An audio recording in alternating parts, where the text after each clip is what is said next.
Bonjour mes frères, aujourd'hui je vais vous parler de l'Assomption de la très sainte Vierge Marie. En Lingala on dit Ntombwa ya Mama Santa Maria, c'est-à-dire une sorte d'enlèvement d'une créature de Dieu. Cette notion de l'enlèvement ne date pas d'aujourd'hui. Donc on ne doit pas douter de l'enlèvement de quelqu'un aujourd'hui ou bien à l'époque du Seigneur Jésus-Christ. On ne doit pas douter de l'enlèvement. Parce qu'on a vu des gens qui ont été enlevés dans l'histoire, comme Élie. Élie a été enlevé, le prophète Élie.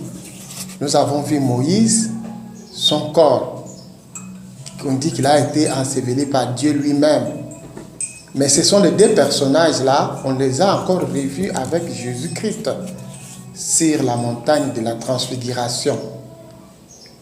On a vu Élie et Moïse apparaître dans la gloire de Dieu, dans la gloire du Seigneur Jésus-Christ. Donc ces gens-là, les deux personnages étaient enlevés et étaient placés quelque part. Et nous voyons déjà que la Vierge Marie, son enlèvement était déjà annoncé par Sainte Élisabeth dans Luc 1, verset 45, quand elle parlait de « Bienheureuse es-tu, parce que tu y as cru ». Quand on te proclame bienheureux, c'est déjà proche même de la canonisation, de la sanctification. Et Marie elle-même va confirmer cela dans Luc 1, verset 48, en disant que toutes les générations vont la proclamer bienheureuse dans le Magnificat. Mais quel est l'argument selon moi le plus fort qui me montre que Marie a été enlevée? Sauf avis contraire de ceux qui ne voudraient pas entendre la chose de cette manière-là. Quand nous lisons le livre de l'Apocalypse, chapitre 12, versets 5 à 6, nous voyons que la femme fut enlevée, la femme qui était enveloppée, donc qui était bienheureuse, qui était déjà glorifiée, cette femme qui avait reconnu que toutes les générations allaient l'appeler bienheureuse, fut enlevée par Dieu en lui donnant les ailes de l'aigle pour qu'elle puisse s'enfuir au désert, là où Dieu lui avait préparé une place où elle est nourrie un temps, la moitié d'un temps et des temps, ou bien un temps, des temps et la moitié d'un temps. On dit ailleurs 1260 jours symboliques. 1260 jours symboliques. Donc cette femme qui a mis au monde, c'est lui qui va diriger l'humanité avec la Vierge des Fers. Celui-là, c'est le Seigneur Jésus-Christ. Et cette femme couronnée de 12 étoiles, c'est la très sainte Vierge Marie. Et en même temps, c'est nous. Mais nous, dans ce texte de l'Apocalypse 12, versets 1 à 17, il n'y a pas de confusion possible pour dire que ça sera nous. Parce qu'il y en a qui disent que nous commettons l'erreur en considérant cette femme de l'Apocalypse chapitre 12 comme étant la très sainte Vierge Marie glorieuse, alors que c'est l'Église à venir. Non, vers la fin de ce chapitre de l'Apocalypse 12, versets 1 à 17, vers la fin, le dernier verset, juste après, nous voyons le dragon rouge-feu aller mener la guerre à la postérité de la femme. Nous, l'Église, nous sommes la postérité de la femme.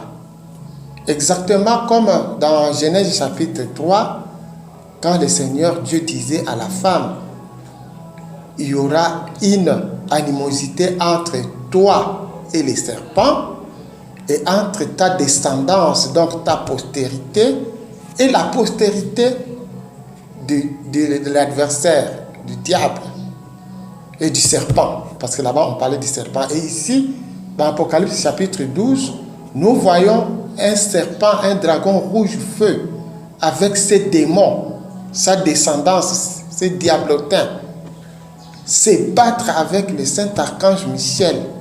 Qui est saint archange Michel? C'est celui-là qui a remplacé Satan, le diable, quand il s'était rébellé, Lucifer. Quand il s'était rébellé, alors le Seigneur Dieu devrait le remplacer par l'archange, saint archange Michel.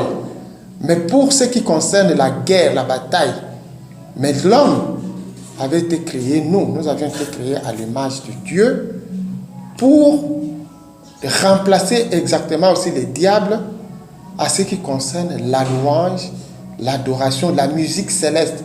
La musique céleste, c'est nous, c'est l'homme.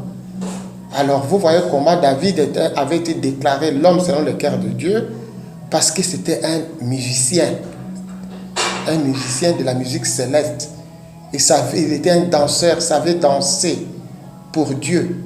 C'est pour ça que Dieu l'avait proclamé l'homme selon le cœur de Dieu. C'est-à-dire, nous avions remplacé Lucifer en ce qui concerne la musique et la louange céleste. Et aussi les services, servir Dieu sur la terre, selon sa volonté, son amour, dans son amour. Cet amour qui doit d'abord commencer par Dieu lui-même et aussi en passant par notre prochain. Alors, l'Église, c'est nous autres ici, qui sommes en train de nous battre avec les diables et les diablotins et les démons. Et les anges, les saints anges, archange Michel et les autres anges sont là comme des aides. Ils viennent nous aider exactement comme ils ont aidé le Seigneur Jésus-Christ lui-même dans les combats spirituels, en tout et pour tout. Parce que le Seigneur Jésus-Christ avait dit, vous verrez le Fils de l'homme, il avait dit ça à Nathanaël, vous verrez le Fils de l'homme être servi par des anges qui montent et qui descendent en train de les servir.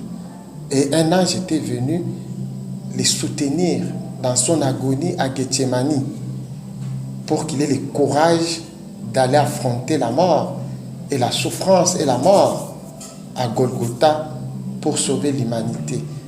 Donc les anges d'Apocalypse 12 sont à notre secours dans ces combats spirituels, spécialement Saint Archange Michel et les autres comme Gabriel, Raphaël et autres archanges. Alors la femme là, c'est la très sainte Vierge Marie et nous sommes sa postérité. Nous avions été proclamés sa postérité où? À Golgotha, dans Jean chapitre 19, versets 25 à 27. Quand le Seigneur sur la croix disait aux disciples qu'il aimait, voilà encore le mot amour revient, aux disciples qu'il aimait, il lui dira, fils, voici ta mère, mère, voici ton fils. Et depuis ces jours-là, le fils avait pris la mère dans sa vie, dans son cœur, dans le désert de son cœur. Et quand cette femme-là, on lui donne des ailes, des puissantes ailes de l'aigle, pour aller au désert, là où on lui a préparé une place, c'est dans le désert de nos cœurs, dans le désert de nos vies. Donc nous devons être avec elle, exactement comme ses disciples l'avaient prise avec elle chez lui, dans nos vies, dans nos prières. Elle est très nécessaire pour la vie d'un chrétien, dans notre vie, dans le désert de notre vie. C'est pour ça ce n'est pas un péché que de faire son chapelet, de répéter les Je vous salue Marie. Parce que les Je vous salue Marie, nous sommes un avec elle, et tout ce qui est dit à la Vierge Marie nous est dit à nous aussi. Nous est aussi, quand nous disons les Je vous salue Marie, c'est nous aussi.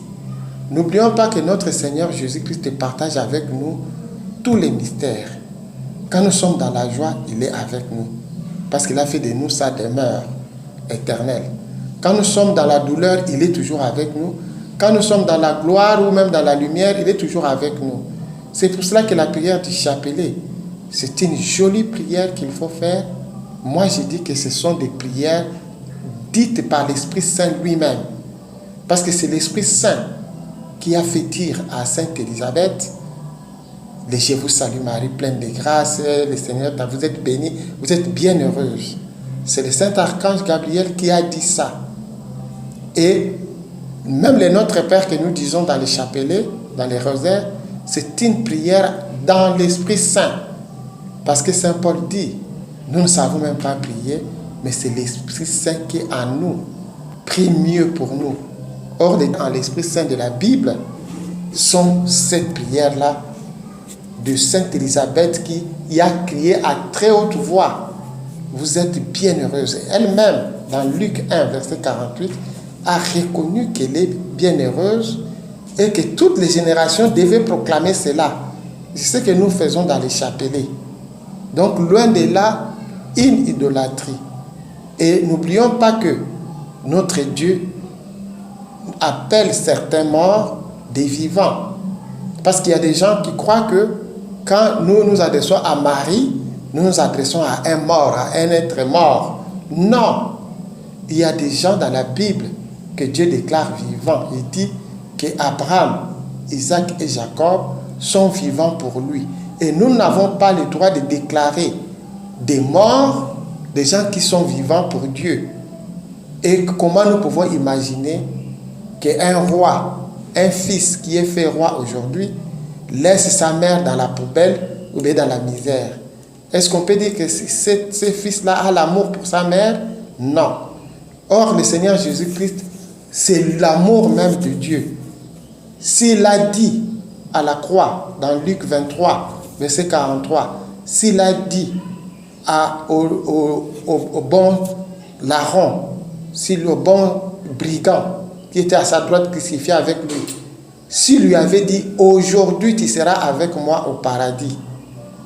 Donc, il n'y a pas à attendre, à trop attendre. Pour lui, c'était les jours même qu'il devait entrer au paradis. D'ailleurs, les jours même, il y avait aussi des gens, des tombeaux étaient ouverts, et des morts sont sortis. Donc, c'est pour, dans Matthieu 27, verset 54, nous avions vu des morts sortir, à la mort du Seigneur Jésus-Christ, sortir des tombeaux. Donc, le Seigneur, notre Dieu, il nous demande dans Matthieu 10, verset 8, de ressusciter les morts. Mais comment est-ce que nous passons notre temps à ressusciter les morts et on continue à les appeler des morts? Pour comment? Ou bien on continue à dire qu'ils vont attendre le jugement dernier. Quand nous lisons toujours dans l'évangile de Saint Jean, c'est quand il avait ressuscité Lazare, il avait dit à Marie, pour ceux qui croient en lui, il n'y a pas de mort, il n'y a pas de jugement. Ne seront jugés que ceux qui ne croient pas. Parce que ceux qui ne croient pas en lui sont déjà jugés. Mais ceux qui ont foi dans le Seigneur Jésus-Christ, ils sont déjà aussi jugés, c'est-à-dire eux n'auront plus à être jugés. Donc vous comprenez qu'il y a une première session et une deuxième session. Il y a de ceux-là qui vont se réveiller pour d'abord être jugés et être enlevés. Mais il y en a qui, à leur mort, sont déjà ressuscités. Colossiens chapitre 3, 1 à 10. Nous sommes déjà ressuscités. Nous sommes vivants. Même quand nous mourons, quand on nous enterre, nous sommes toujours vivants. Et la Vierge Marie, la première, elle est déjà vivante, elle est toujours vivante. Et elle est enlevée, elle est assumée. Le mot absorption. Elle est donc assumée, elle est adoptée, prise par Dieu avec le Seigneur Dieu est avec elle, elle est là. C'est ça même l'assomption. Et si nous croyons comme ça, nous n'avons plus à avoir peur de la mort dans ce monde pour être esclaves du péché. Parce que si nous sommes en train de commettre beaucoup de péchés, c'est par peur de la mort, c'est par peur de la misère. C'est pour ça que d'autres deviennent des bandits et d'autres finissent même par devenir des sorciers et des magiciens au grand regret.